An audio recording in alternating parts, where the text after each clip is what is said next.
will. And speaking of achieving gold, I mean, this was the star of the night, the biggest thing that they were advertising for weeks and weeks and weeks. It was the wedding between Penelope and Kip, with Charles Taylor as the butler and Miro as the best man.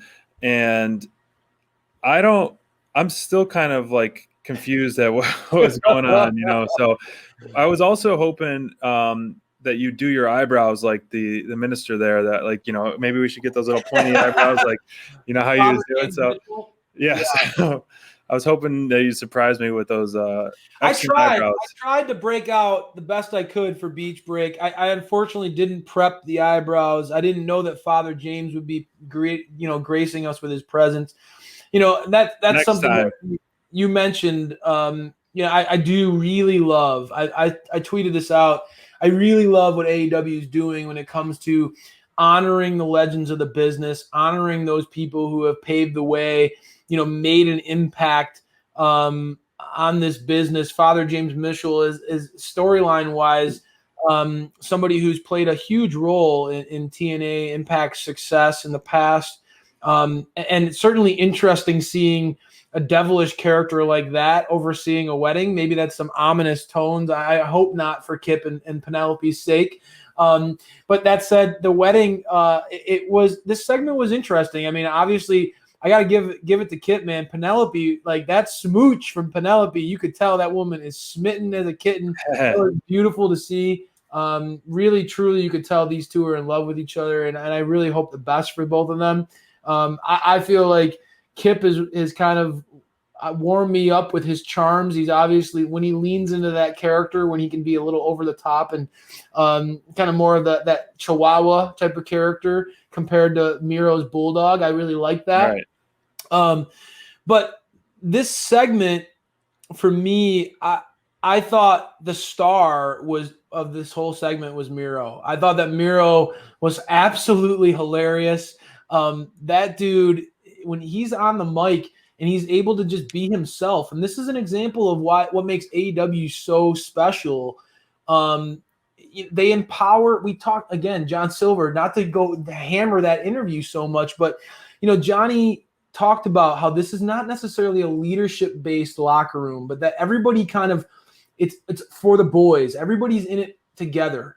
Yeah. And I think that's because they empower people to be themselves and to make their own situation the best they can. And I think that Miro is a perfect example of that. We talked about this feud started off over a freaking video game.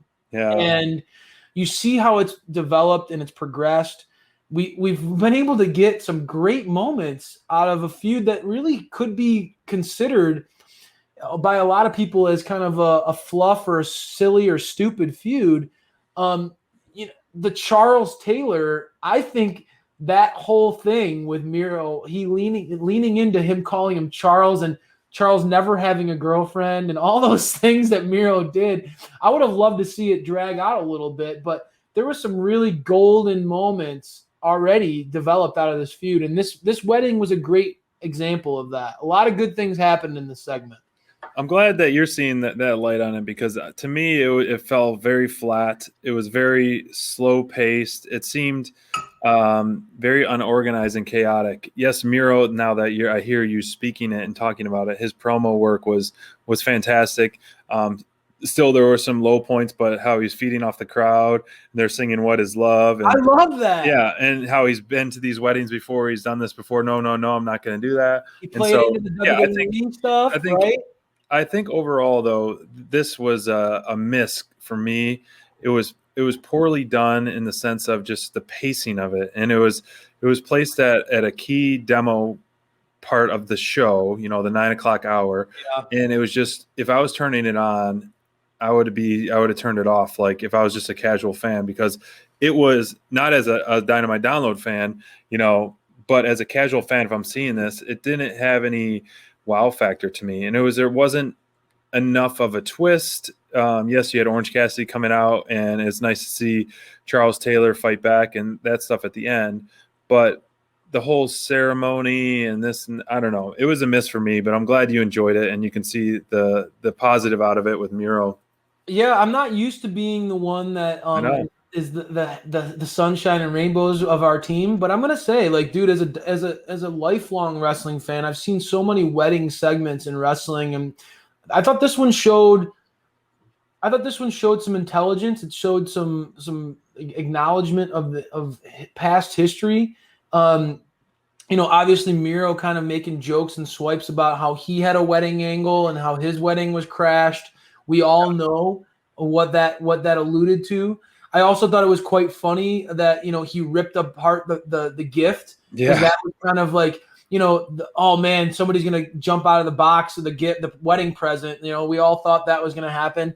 It showed some awareness of past segments, and I think that I liked that. I liked how it kind of showcased that. I do understand the placement of it on the show.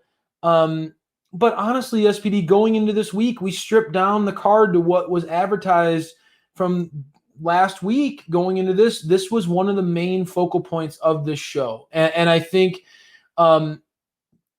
obviously when wrestling's not involved and we're wrestling fans, so when wrestling's not involved, we might